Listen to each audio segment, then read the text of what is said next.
भारत सिर्फ अस्करी महाज पर ही नहीं बल्कि सिफारती मैदान में भी मात खा रहा है। मोदी सरकार के ख्वाबों की इमारत आलमी सियासत के तूफान में हिलने लगी है। भारत को इस वक्त न सिर्फ सरहदी तनाव का सामना है बल्कि बैनुल अक़वामी महाज पर भी शदीद दबाव बढ़ चुका है।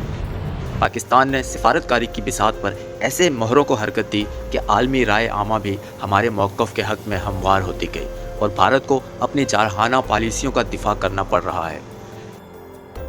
अक़वाम मुत्तहिदा, यूरोपीय यूनियन, OIC और दीगर आलमी फोरम पर भारत को शदीद तनकीद सहनी पड़ रही है।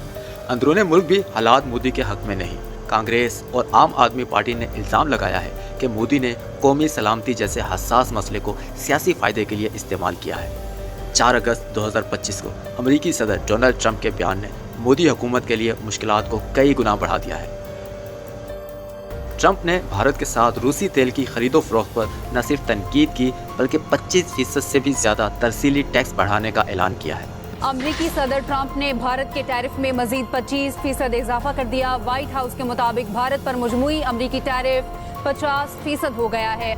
इसके साथ साथ रूस से तेल खरीदने पर सानवी पाबंदियों का अंदिया भी दिया, जो भारत की सिफारती नाकामी का खुला सबूत है। इस नए टैरिफ से भारत की $6 अरब सालाना बरामदात मुतासिर होंगी। छोटे सनतकार, किसान और एक्सपोर्टर बराह रास्त दबाव में आ गए हैं, जबकि स्टील और एल्यूमिनियम इंडस्ट्री को कारी ज़रब लगी है। मज़ीद बरा, ट्रंप ने एप्पल और टेस्ला जैसी बड़ी कंपनियों को खबरदार किया है कि भारत में पैदावारी सलाहियत बढ़ाना अमरीकी मुलाजमतों और मैशियत के ख़िलाफ़ हो सकता है।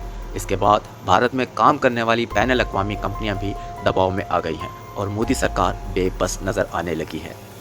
दूसरी जानिब भारत ने वर्ल्ड बैंक और दीगर आलमी इदारों पर दबाव डालने की हर मुमकिन कोशिश की कि पाकिस्तान को कर्ज न दिया जाए, लेकिन वर्ल्ड बैंक ने वाज़ेह कहा कि पाकिस्तान की माशी इस्लाहात काबिल तारीफ़ हैं और कर्ज इन पॉलिसी इक़दामात की हिमायत में दिया जा रहा है। यूँ भारत की ये लॉबिंग भी नाकाम हो गई। पाकिस्तान ने निहायत हिकमत से सिफारती महाज संभाला। चीन, तुर्की, सऊदी अरब और ईरान ने खुलकर पाकिस्तान की हिमायत की। अक़वाम मुत्तहिदा की सलामती कौंसिल ने भारतीय जारियत की मज़म्मत की और आलमी मीडिया ने भी भारतीय प्रोपेगेंडे को रद्द कर दिया है।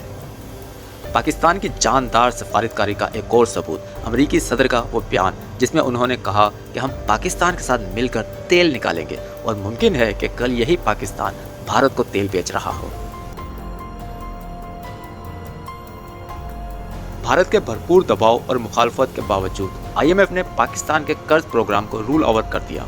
आर्मी चीफ के हालिया सऊदी अरब और चीन के दौरे मईशत में इस्तेहकाम और सरमायाकारों के एतमाद में इजाफे का बाइस बने हैं।